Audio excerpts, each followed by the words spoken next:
ஆட்சியில் பங்கு கேட்கும் கட்சிகளின் கோரிக்கை சரியா என்றும் தமிழகத்தில் கூட்டணி ஆட்சிக்கு வாய்ப்பு இருக்கிறதா என்றும் மக்கள் குரல் பகுதியில் எழுப்பப்பட்ட கேள்விக்கு கடலூர் மக்கள் தெரிவித்த கருத்துக்களை பார்க்கலாம்.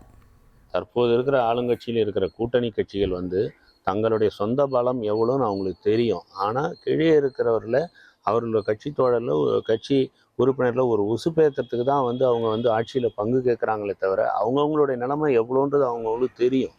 ஆகவே அவங்க ஒரு எலெக்ஷன் சென்ட்டாக தான் அதை பார்க்குறாங்களே தவிர கூட்டணி ஆட்சி தமிழகத்தில் அமைய வாய்ப்பில்லை, இனிமேலும் அமைய வாய்ப்பில்லை.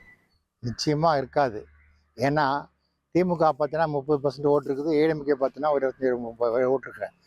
அப்போ அவங்க தனிப்பட்ட ஆட்சி பண்ணாதான் அண்ணாவின் உயிரை நோக்கான கடமை கண்ணையும் கட்டுப்படுத்த முடியும்.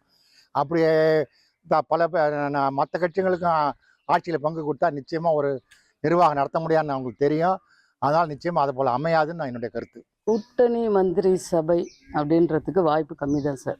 வாய்ப்புலாம் அந்த அளவுக்கு இல்லை. என்ன காரணம் சொல்கிறீங்க? ஏன்னா இப்போ தனியாக போல்டாக நின்று ஒரு பங்கு கேட்டால் தான் மந்திரி சபையில் எடுபடும். நீங்கள் கூட்டணியாக வச்சு பண்ணிங்கன்னா எப்படி அதில் எடுபடாது. அந்த அளவுக்கு சிங்கிளாக போகும். தனியும் ஒரு பங்கு இருந்தால் தான் சார் மந்திரி சபையில் இது இருந்தால் ஜெயிக்கலாம். கண்டிப்பாக தமிழ்நாட்டில் கூட்டணி ஆட்சி தான் வர வேண்டும்.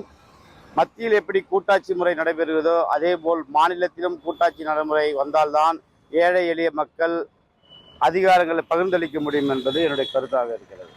மக்கள் குரல் பகுதியில் கடலூர் பகுதி மக்கள் சொன்ன கருத்துக்களை பார்த்தோம். இனி செல்லும் இடமெல்லாம் செய்தி. தந்தை டிவியின் வாட்ஸ்அப் சேனலை ஃபாலோ பண்ணினா செல்ல இருக்கும் இடமெல்லாம் செய்தி. இதோ QR கோட் இப்பவே ஸ்கேன் பண்ணுங்க, ஃபாலோ பண்ணுங்க.